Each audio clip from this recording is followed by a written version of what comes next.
ان کی بھی راہیں الگ ہیں. ایاز لطیف پلجو صاحب سندھ میں مارچ کر رہے ہیں.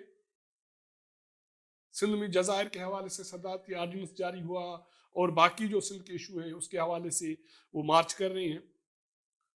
ڈاکٹر فہمیدہ مرزا وفاقی وزیر ہے. مسلم لیگ فنکشنل قومی اسمبلی میں الگ نمائندگی ہے اس کی. وہ اپنا الگ ایز اے نمائندہ وہاں پیش ہو کے وزیر اعظم کے ساتھ اپنے مسائل رکھتے ہیں. تو یہ چیز رکے گی کہاں؟ اور ایم کیو ایم کا وہی بیانیہ ہے کہ کراچی پیکیج پہ عمل درآمد کیا جائے اور نہیں کیا جا رہا، اور اسی حوالے سے تشویش ہے. اور ایم کیو ایم کے کل ڈاکٹر مقبول نے کسی مختلف موقع پہ کسی ٹی وی چینل پہ میں دیکھ رہا تھا، تو اس کا کہنا تھا کہ حکومت گرانے میں ہم کسی کا ساتھ نہیں دیں گے. تو اینکر نے فوری طور پوچھا کیا حکومت بچانے میں کوئی کردار ادا کریں گے؟ تو ڈاکٹر میں اس کے پاس کوئی جواب نہیں تھا.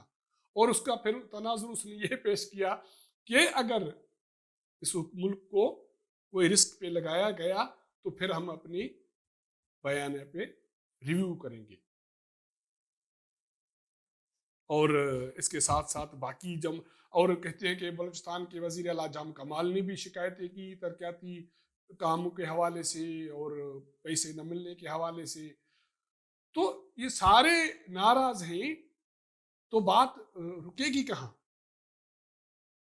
ذرائع سے میں نے جب پوچھا کہ بھائی آپ لوگ سارے اکٹھے ہو بیٹھے ہو اور کافی دنوں کے بعد یہ میٹنگ ہوئی ہے، اس میں کاف لیگ والے تو آئے نہیں. وہ تو کہتے ہیں کہ بھائی پچھلے سال ہم سے ایک مرتبہ ملا تھا، آسرا دیا تھا کاموں کا، وہ بھی تو نہیں ہوئے. اور پھر یہ کہا گیا کہ جو آپ کے کام ہیں وہ ہمارے بس کی بات نہیں ہے. اور انہوں نے ملاقات کرنی چھوڑی تو ہم نے ان کے پاس جانا چھوڑ دیا. اور ہمارا اتحاد ان کو ووٹ دینے کا ہے، کھانا کھانے کا اور گپ شپ کا کوئی اتحاد نہیں. ایم کیو کی کافلی کی یہ صورتحال ہے. G D A doctor Fahmida Mirza الگ سے بات کر رہی ہے، فنکشنل لیگ اپنا موقف ہے، جام کمال اپنی بات کر رہا ہے، اور وہاں پی ڈی ایم حملے در حملے کر رہی ہے. تو حکومت کے پاس بچانے کے لیے ہے کیا؟ حکمت عملی کیا بنی؟ تو کہتے ہیں کہ کوئی حکمت عملی نہیں. ذرا کہتے ہیں کہ کیا نئی بات بتاؤں آپ کو؟ ہم نے وہی پرانی باتیں کی، اس نے وہی پرانی باتیں کی، اور زیادہ تر وہی بولا. اور کیونکہ وہ اچھا لسنر ہے ہی نہیں، اور ہمارا یہ پہلے سے موقف ہے، کیونکہ اگر اچھا لسنر بنتا تو بہت ساری چیزیں اب تک سمجھ چکا ہوتا.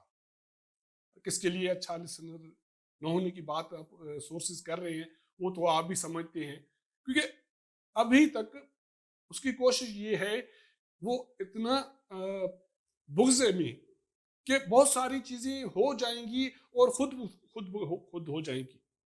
اپوزیشن تھک کے بیٹھ جائے گی، افراط زر مہنگائی کے مسئلے حل ہو جائیں گے، اور اسی طرح حل ہو جائیں گے جس طرح وہ کر رہے ہیں. لیکن ایسا کچھ دکھائی نہیں دے رہا. اسی لیے تو اب جو سیاسی اتحادی ہیں حکومت کے، وہ بھی مایوس ہیں. اور میں نے آپ کو پہلے شروع میں بات بتائی تھی، ایک تو یہ ہے کہ ودن جو جماعتیں بیٹھی ہیں اتحادی، وہ بھی ان میں بھی اتحاد ہے. تو ایک تو ان کے راستے الگ ہو رہے ہیں. اب اسلام آباد کیپٹل میں یہ باتیں ہو رہی ہیں کہ سارے اچانک ناراض ہو گئے، اور سب کو ترقیاتی کام بھی یاد آ گئے، ملازمتیں دینے کی باتیں بھی یاد آ گئی.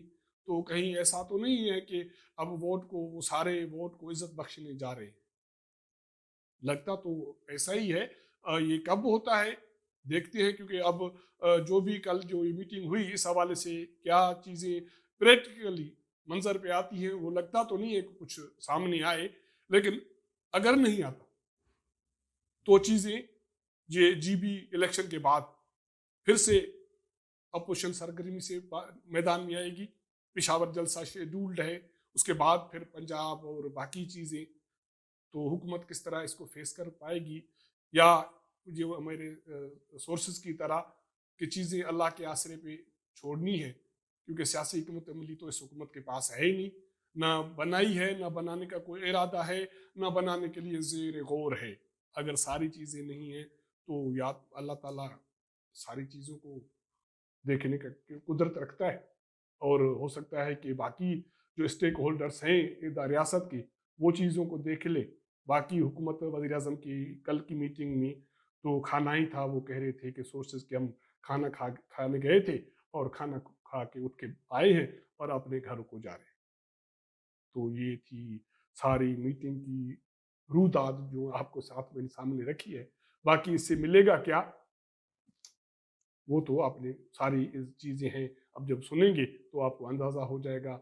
آپ کے ساتھ ہماری ملاقات ہوگی اگلے پروگرام میں، تب تک اجازت دیجیے گا، اللہ حافظ۔